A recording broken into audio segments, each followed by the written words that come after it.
ഇന്നത്തെ കാലത്തെ മെത്തിക്കൽ ആനിമൽസ് ആയാലും അല്ലെങ്കിൽ ആയിരക്കണക്കിന് വർഷങ്ങൾക്ക് മുമ്പുള്ള ഭയാനകമായ മെത്തിക്കൽ ക്രീച്ചറുകളായാലും ഇവ വെറും മനുഷ്യന്റെ സങ്കല്പത്തിൽ മാത്രമുള്ളവല്ലായിരുന്നു. ഇതിലെ പല പുരാണ ജീവികളും ഭൂമിയിലെ പല സ്ഥലങ്ങളിലായി സഞ്ചരിച്ചുവെന്ന് ഇപ്പോഴും പല ജനവിഭാഗം വിശ്വസിക്കുന്നു. സത്യമെന്താണ്?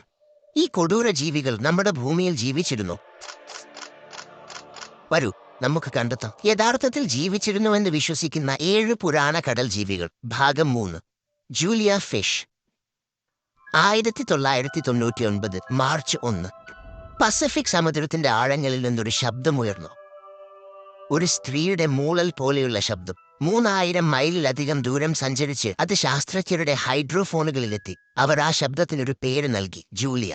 ഇത് ഇന്നും ഒരു നിഗൂഢത തന്നെ. എന്നാൽ അതിന്റെ നിലവിളി എവിടെ നിന്നാണ് വന്നത്? NOAA ശാസ്ത്രജ്ഞർ സമ്മതിക്കുന്നു ഈ ശബ്ദം അസാധാരണമായിരുന്നു. 3 മിനിറ്റോളം നീണ്ടുനിന്ന ആ സിഗ്നൽ മുഴുവൻ ഇക്വറ്റോറിയൽ പസഫിക്കിലെയും സെൻസറുകളിൽ റെക്കോർഡ് ചെയ്യപ്പെട്ടു. അത്രയ്ക്ക് ശക്തമായിരുന്നു അത്. ആന്റാർട്ടിക്കയുടെ ബ്രാൻസ്ഫീൽഡ് കടലിടുക്കും കേപ്പ് അഡേറിനും ഇടയിൽ എവിടെയോ നിന്നാണ് അത് ഉണ്ടായതെന്ന് അവർക്ക് കണ്ടെത്താൻ കഴിഞ്ഞു. പക്ഷേ കൃത്യമായ സ്ഥലം ഇന്നും രഹസ്യമായി തുടരുന്നു. പക്ഷേ നാസയുടെ പര്യവേഷണത്തിലെടുത്ത ചിത്രങ്ങളാണെന്ന് അവകാശപ്പെട്ട ചിലർ ഫോട്ടോകൾ ഓൺലൈനിൽ പ്രചരിപ്പിച്ചിരുന്നു. എന്നാൽ അവ വെറും വ്യാജമായിരുന്നു. അതെ, അവ തികച്ചും വ്യാജ ചിത്രങ്ങളായിരുന്നു.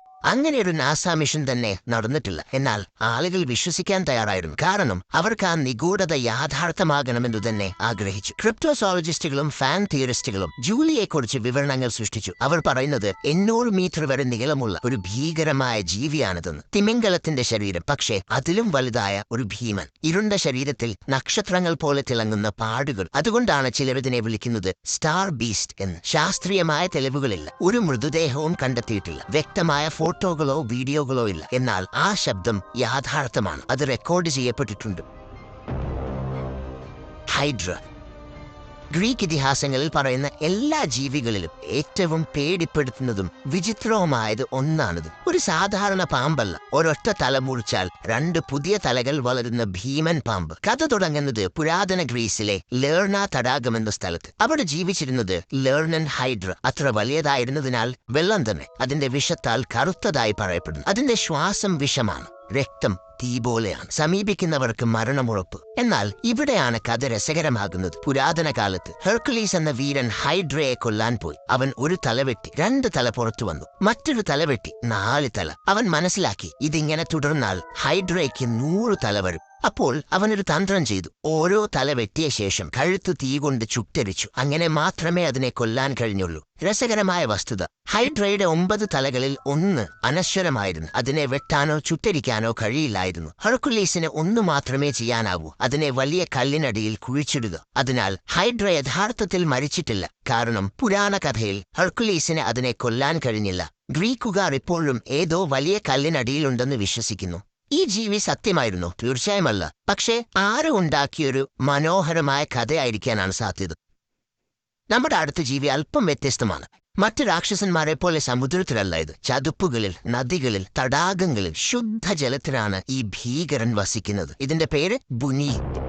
1846 ജനുവരിയിൽ മുറംബിജി നദിയുടെ തീരത്തുനിന്ന് വിചിത്രമായൊരു തലയൂട്ടി കണ്ടെത്തി. ശാസ്ത്രത്തിന് അജ്ഞാതമായ എന്തോ ഒന്നിന്റെ തലയൂട്ടി എന്ന് തുടക്കത്തിൽ വിശ്വസിച്ചു. അത് കണ്ടെത്തിയ കുടിയേറ്റക്കാരൻ പറഞ്ഞു എല്ലാ തദ്ദേശവാസികളും ഇത് ബൂണിപ്പിന്റേതാണെന്ന് പറഞ്ഞു. ബൂണിപ്പ് എന്ന വാക്ക് വരുന്നത് ഓസ്ട്രേലിയയിലെ വെമ്പ ഭാഷയിൽ നിന്നാണ്. അതിന്റെ അർത്ഥം പിശാച് അല്ലെങ്കിൽ ദുഷ്ടാത്മാവ്. 40,000 വർഷത്തോളം പഴക്കമുള്ള അബോറിജിനൽ സംസ്കാരത്തിൽ ഈ ജീവി ആഴത്തിൽ വേരൂന്നിയിരിക്കുന്നു. തലമുറകളായി കൈമാറ്റം ചെയ്യപ്പെട്ട കഥകളിൽ ഇതൊരു മനുഷ്യഭൂജിയാണ്. പ്രത്യേകിച്ച് സ്ത്രീകളെയും കുട്ടികളെയും വേട്ടയാടുന്നു. ജെയിംസ് ഐവ്സ് എന്ന വ്യക്തി ഇതിനെ വിശേഷിപ്പിച്ചത് സീലിനെ പോലെയുള്ള ഒരു വലിയ കറുത്ത മൃഗം, ഭയങ്കരമായ ശബ്ദമുള്ള, തദ്ദേശവാസികൾക്കിടയിൽ ഭീതി സൃഷ്ടിക്കുന്ന ജീവി. യഥാർത്ഥത്തിൽ ബൂണിപ്പ് നിലവിലുണ്ടോ? ശാസ്ത്രജ്ഞർ പറയുന്നു ഇല്ല, ഇത് മിഥ്യയാണ്.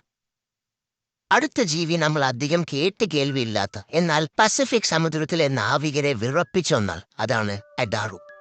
സോളമൻ ദ്വീപുകളിലെ ഐതിഹ്യങ്ങൾ ഇത് വെറുമൊരു മത്സ്യ മനുഷ്യനല്ല, മറിച്ച് മരണത്തിന്റെ പര്യായമാണ് എന്നൊക്കെ ഇതിനെക്കുറിച്ച് കഥകൾ വന്നു. ഒന്ന് ആലോചിച്ച് നോക്കൂ. മനുഷ്യന്റെ ഉടലും എന്നാൽ സ്രാവിന്റെ ചിറകുകളുമുള്ള ഒരു രൂപം. അതിന്റെ തലയിൽ വാളുപോലെ മൂർച്ചയുള്ളൊരു കൊമ്പും. ഇതിന്റെ കണ്ണുകൾക്ക് ക്രൂരമായൊരു തിളക്കമുണ്ടായിരുന്നു എന്ന് കഥകളിൽ പറയുന്നു. പക്ഷേ ഇതിനെ ഏറ്റവും ഭയാനകമാക്കുന്നത് ഇതിന്റെ വേട്ടയാടൽ രീതിയാണ്. സമുദ്രത്തിൽ മഴവില്ല് കണ്ടാൽ സൂക്ഷിക്കുക, ഒരുപക്ഷെ എഡാറോ അതിലൂടെ വരുന്നുണ്ടാകും എന്നൊക്കെ കഥകളിൽ പറയുന്നു. ഇതൊരു കെട്ടുകഥയാണ്. ശാസ്ത്രം പറയുന്നത് ഉഷ്ണമേഖലാ സമുദ്രങ്ങളിലെ കഠിനമായ ചൂടിൽ നാവികർക്കുണ്ടാകുന്ന വിഭ്രാന്തിയാകാം ഈ കഥകൾക്ക് പിന്നിലെന്നാണ്. അല്ലെങ്കിൽ വെള്ളത്തിൽ നിന്ന് ചാടുന്ന വലിയ ബാരാക്കുടകളോ സ്രാവുകളോ ആകാം. അടുത്ത ജീവി സമുദ്ര രാക്ഷസന്മാരുടെ പിതാവ് എന്ന് വിശേഷിപ്പിക്കാവുന്ന ഒന്നാണ്, സീറ്റസ്. ഇത് വെറുമൊരു മൃഗമല്ല, ദൈവങ്ങളുടെ കോപത്തിൽ നിന്ന് വന്നതാണെന്ന് കഥകൾ പറയുന്നു. സങ്കൽപ്പിക്കുക, നിങ്ങൾ തിരയടിക്കുന്ന കടൽക്കരയിലെ ഒരു പാറയുടെ ഇടയിൽ അകപ്പെട്ടു. രക്ഷപ്പെടാൻ വഴികളില്ല. മുന്നിൽ സമുദ്രം പിളരുന്നു. പർവ്വതത്തോളം വലിപ്പമുള്ള ഒരു രൂപം ഉയർന്നു വരുന്നു. തിമിംഗലത്തിന്റെ ഉടലും ഡ്രാഗനിന്റെ തലയും കപ്പലുകളെ വരെ തകർക്കാൻ കഴിയുന്ന കൂർത്ത പല്ലുകൾ. എന്നാൽ സീറ്റസ് വെറുമൊരു കഥയാണോ? അല്ല, ചരിത്രത്തിൽ ഇതിന് വലിയ സ്ഥാനമുണ്ട്. ഇന്നും ശാസ്ത്രലോകം തിമിംഗലങ്ങളെയും ഡോൾഫിനുകളെയും വിളിക്കുന്നത് സീറ്റേഷ്യൻസ് എന്നാണ്. ഈ പേര് വന്നത് സീറ്റസിൽ നിന്നാണ്. പുരാതന കാലത്ത് ഗ്രീക്കുകാർ കടൽ തീരങ്ങളിൽ അടിഞ്ഞുകൂടിയ ഭീമാകാരമായ അസ്ഥികൂടങ്ങൾ കണ്ടിട്ടുണ്ടാകും. പാമ്പിനെ പോലെ നീളമുള്ള ശരീരവും ഭയപ്പെടുത്തുന്ന പല്ലുകളുമുള്ള ആ ഫോസിലുകൾ കണ്ട ഭയത്തിൽ നിന്നാകാം സീറ്റസ് എന്ന സമുദ്രരാക്ഷസന്റെ കഥകൾ ജനിച്ചത്. ഇന്ന് സീറ്റസ് ജീവനോടെയുണ്ടോ? നിങ്ങൾ രാത്രി ആകാശത്തേക്ക് നോക്കിയാൽ സീറ്റസിനെ കാണാം. സീറ്റസ് എന്നത് ആകാശത്തെ ഏറ്റവും വലിയ നക്ഷത്രങ്ങളിൽ ഒന്നാണ്. പുരാതന മനുഷ്യർ ഭയത്തോടെ കണ്ട ആ രൂപം ഇന്നും നക്ഷത്രങ്ങളായി നമ്മളെ നോക്കുന്നു എന്ന് പുരാണം വിശ്വസിക്കുന്നു.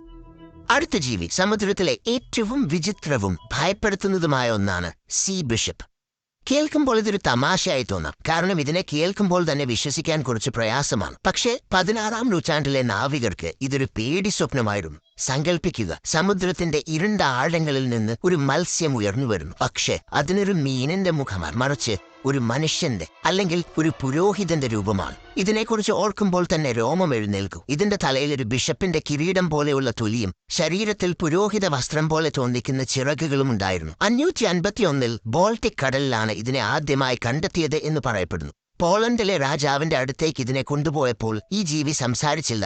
പക്ഷേ അത് കൈകൂപ്പി കരഞ്ഞുകൊണ്ട് കടലിലേക്ക് തിരികെ പോകാൻ അപേക്ഷിച്ചു എന്ന് ചരിത്രരേഖകൾ പറയുന്നു. എന്നാൽ എന്താണ് ഇതിന്റെ സത്യാവസ്ഥ? ഇത് യഥാർത്ഥത്തിൽ ഉണ്ടായിരുന്നു? ആധുനിക ശാസ്ത്രം വിശ്വസിക്കുന്നത് ഇതൊരു തട്ടിപ്പായിരിക്കാമെന്നാണ്. പക്ഷേ ആ കാലഘട്ടത്തിലെ പ്രശസ്തമായ പുസ്തകങ്ങളിൽ, പ്രത്യേകിച്ച് കോൺറാഡ് ഗെസ്നറുടെ ഹിസ്റ്റോറിയ ആനിമലിയം എന്ന ഗ്രന്ഥത്തിൽ പോലും ഇതിനെപ്പറ്റി പരാമർശിക്കുന്നുണ്ട്. കടൽ ഇന്നും നമുക്ക് അപരിചിതമാണ്, പക്ഷേ ഇത് വെറും കള്ളമായിട്ടാണ് എനിക്ക് തോന്നിയത്. അടുത്ത ജീവിയെ നൂറ്റാണ്ടുകളായി ചരിത്രത്തിൽ പറയുന്നുണ്ട്, പക്ഷെ ഇന്നും കണ്ടെത്തിയിട്ടില്ല. കടൽ സർപ്പം. 105 അടി വരെ നീളമുള്ള, കപ്പൽ മറച്ചിടാൻ കഴിവുള്ള, തിരമാലകൾ പോലെ വേഗത്തിൽ നീന്തുന്ന ഒരു ഭീകരൻ സർപ്പം. കണ്ണുകൾ അഗ്നിഗോളങ്ങൾ പോലെ, സമുദ്രത്തിലെ പാറകൾ പോലെ കട്ടിയുള്ളത് ശരീരം. ഈ ജീവിയുടെ കഥകൾ എല്ലാ സമുദ്രത്തിലുമുണ്ട്. നോർവേയിൽ അവർ പറഞ്ഞു സീ ഓർം എന്ന്, സ്കോട്ട്ലാൻഡിൽ സ്റ്റോറി വോർം, ജപ്പാനിൽ റൂജിൻ ഓഹബ. പേരുകൾ വ്യത്യസ്തം, പക്ഷേ വിവരണങ്ങൾ ഒന്നുതന്നെ. നീണ്ട സർപ്പത്തെ പോലെയുള്ള ശരീരം, തിരമാലകൾക്കിടയിൽ പ്രത്യക്ഷപ്പെടുന്നു, പിന്നെ അപ്രത്യക്ഷമാകുന്നു. 2017-ൽ കാലിഫോർണിയയിൽ ഒരു ദീർഘമായ മത്സ്യം കടൽ തീരത്ത് കണ്ടെത്തി. 18 അടി നീളം, ഓൾഫിഷ് എന്ന് വിളിക്കപ്പെടുന്നു. അപൂർവമായി മാത്രം കാണുന്നത്. പ്രദേശവാസികൾ പറഞ്ഞു, ഇതാണോ കടൽ സർപ്പം? ശാസ്ത്രജ്ഞർ പറഞ്ഞു, അല്ല, പക്ഷെ ആഴത്തിൽ എന്താണുള്ളതെന്ന് നമുക്കറിയില്ല. ഇന്ന് ലോകമെമ്പാടുമുള്ള നാവികർ ഇപ്പോഴും കടൽ സർപ്പങ്ങളെ കാണുന്നുവെന്ന് അവകാശപ്പെടുന്നു. 2020-ൽ ഐസ്ലൻഡിൽ ഒരു മത്സ്യബന്ധന ബോട്ട് നീണ്ട ശരീരമുള്ള എന്തോ ഒന്ന് സോണാറിൽ കണ്ടെത്തി. 80 അടി നീളം. അത് വേഗത്തിൽ നീന്തി അപ്രത്യക്ഷമായി. ക്യാപ്റ്റൻ പറഞ്ഞു, 20 വർഷം കടലിലാണ് ഞാൻ, ഇങ്ങനെയൊന്നും കണ്ടിട്ടില്ല. അപ്പോൾ കടൽ സർപ്പം യഥാർത്ഥമാണോ? തെളിവുകളില്ല, പക്ഷേ കാഴ്ചകളുണ്ട്. 100 കണക്കിന്, 1000 കണക്കിന്. വ്യത്യസ്ത രാജ്യങ്ങൾ, വ്യത്യസ്ത നൂറ്റാണ്ടുകൾ, എന്നാൽ ഒരേ വിവരണം. ഒരുപക്ഷെ സമുദ്രം അതിന്റെ ഏറ്റവും വലിയ രഹസ്യം ഇപ്പോഴും മറച്ചുവെച്ചിരിക്കുന്നു. സുഹൃത്തുക്കളെ, ഇതിലെ പല ജീവികളും വെറും കഥകൾ മാത്രമാണ്. അതെ, വളരെ മനോഹരമായ കഥകൾ. ഇനി പണ്ട് കാലത്ത് ജീവിച്ചിരുന്നു എന്ന് വിശ്വസിക്കുന്ന ബ്ലൂക്ക് മത്സ്യവും ലേവ്യതാനുമൊക്കെ സത്യമായിരുന്നു. അതറിയാൻ ഈ വീഡിയോ കണ്ടുനോക്കൂ.